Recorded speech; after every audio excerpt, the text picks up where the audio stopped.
Hello बच्चों बच्चों स्वागत है आपका। बच्चों ये हमारी 9th क्लास की विज्ञान की वर्कशीट है, जिसकी हमारे जो कार्यपत्र की जो हमारी संख्या है वो है 58।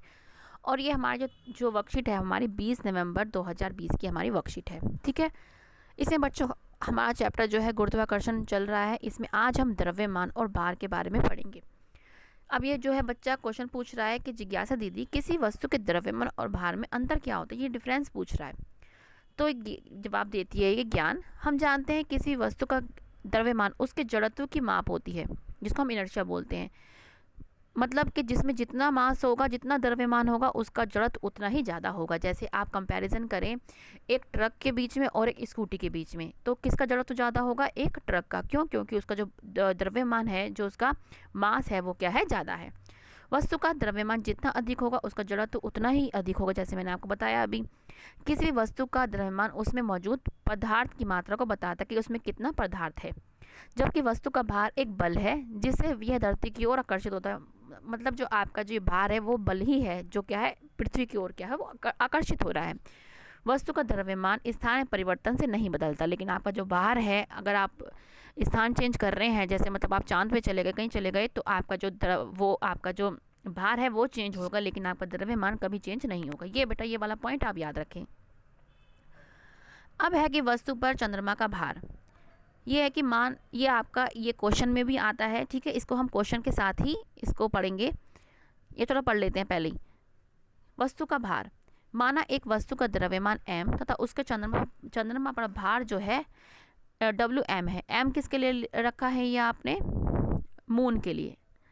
ठीक है, मान लीजिए चंद्रमा का द्रव्यमान है m है और इसकी त्रिज्या हमने rm मानी है। m क्यों मानी है? वो मून के लिए दर्शाने के लिए। तो हमारा गुरुत्वाकर्षण सार्वत्रिक नियम के अनुसार हमारा ये फॉर्मूला बन गया।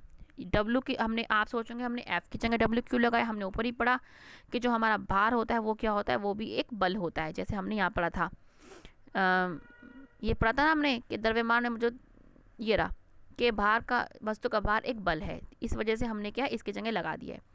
अब हमने माना उसी वस्तु का पृथ्वी पर भार VW है, VE है, वो WE है, E माने अर्थ के लिए लगाइए, एंड पृथ्वी का हमने ये द्रव्यमान ये है, त्रिज्या हमारी ये है। तो हमारी इक्वेशन ये दूसरी बन गई। अब हमने समीकरण 1 को समीकरण 2 से विभाजित किया। हमने विभाजित किया तो हमारा क्या फॉर्मूला आ गया? हमारा ये फॉर्मूला आ गया। और जब हमने इस फॉर्मूले में सबके मान रखे, क्योंकि हमें सबके मान पता है, तो हमारा जो रिजल्ट आया वो आया हमारा इतना।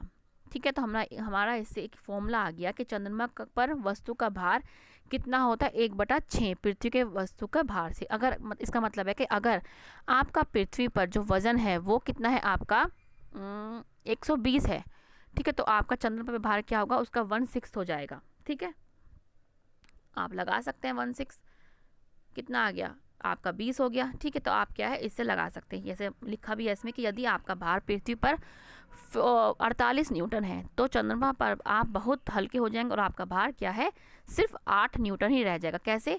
48 को आपने क्या है 6 से डिवाइड कर दिया है। ठीक है, तो हमने ये पढ़ लिया। अब हम आते हैं इधर कि वस्तु पर पृथ्वी का आकर्षण बल वस्तु का भार कहलाता है, जैसे हमने ऊपर ही पढ़ा। और क्या है ये W किसके इक्वल टू होता है? mg। और ये आप सोच रहे होंगे कैसे आया? आपको पता है कि F कितना होता है? ma। और हम A की जगह हमें क्या यूज़ करते हैं? g, क्योंकि हम उसमें हम गुरुत्वाकर्षण बल में, तो हमारा ये आ गया। अब वस्तु का भार, एक बल का जो वस्तु का भार होता है उसमें दिशा भी होती है और परिणाम भी होता है। किसी भी वस्तु का अन्य ग्रह या उपग्रह पर भार उस स्थान द्वारा वस्तु पर लगे गुरुत्वाकर्षण बल के कारण बदलता है। क्या है? अगर गुरुत्वाकर्षण बल कम होगा तो उसका भार कम होगा, ज़्यादा होगा तो उसका भार ज़्यादा होगा। ठीक है, चंद्रमा का द्रव्यमान पृथ्वी से कम है, इसे चंद्रमा वस्तु पर कम गुरुत्वाकर्षण बल लगाता है और वस्तु का भार भी कम हो जाता है। ये हमारे क्वेश्चन में भी है। द्रव्यमान की इकाई क्या होती है? किलोग्राम। और हमारे जो भार की इकाई क्या होती है? न्यूटन। ये क्वेश्चन आपका आता है कि इनकी इकाई बताओ, तो इनको याद रखिएगा। और 10 किलोग्राम द्रव्यमान वाली किसी वस्तु का पृथ्वी भार जो है हमारा ये होगा, ये हमारा क्या है? फॉर्मूला है।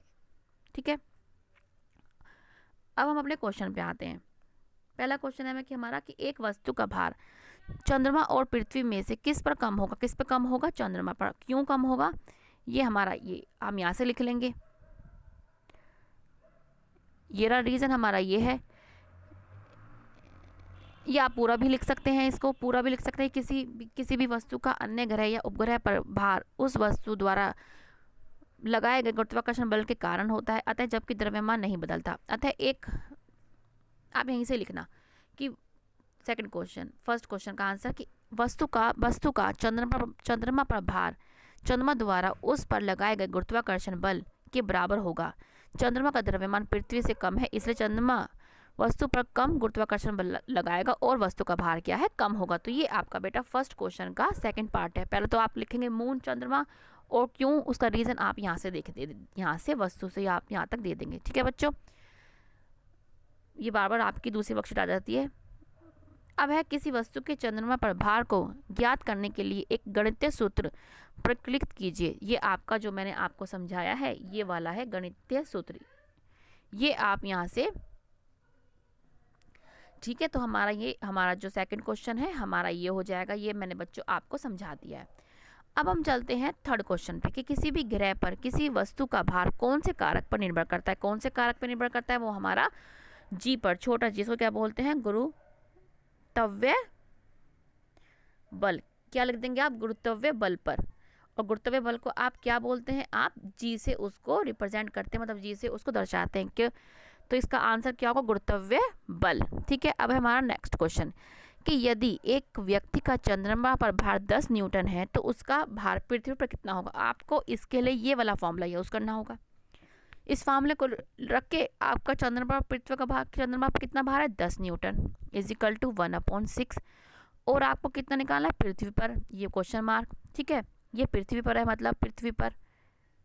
ठीक है, ये 6 यहाँ चला जाएगा तो आंसर क्या हो जाएगा हमारा 60 न्यूटन धरती पर। ठीक है, तो कितना हो जाएगा उस पर 60 न्यूटन पृथ्वी पर। ठीक है, आपको ये वाला फॉर्मूला लगाना पड़ेगा। आपको चंद्रमा पर भार आपका दे रखा है 10, तो आपका 1/6, इसको ये वाला फॉर्मूला लगा के हमने 6 क्या यहाँ पे ले लिया तो हमारा 60 न्यूटन आ गया। ठीक है बच्चों, तो ये हमारी आज की वर्कशीट थी। अच्छी लगी हो तो बच्चा जरूर बताना। ठीक है बच्चों, अब हम मिलेंगे आगे की वर्कशीट के साथ। हमेशा खुश रहिए और कोविड-19 से बच के रहिए। कैसे आप मास्क का यूज़ करिएगा, 2 गज दूरी का ध्यान रखिए, और कहीं से आए तो अपने हाथों को सैनिटाइज कीजिए और सोप से धोइए। ठीक है बच्चों, चलो अब मिलते हैं आगे की वर्कशीट के साथ। बाय बच्चों।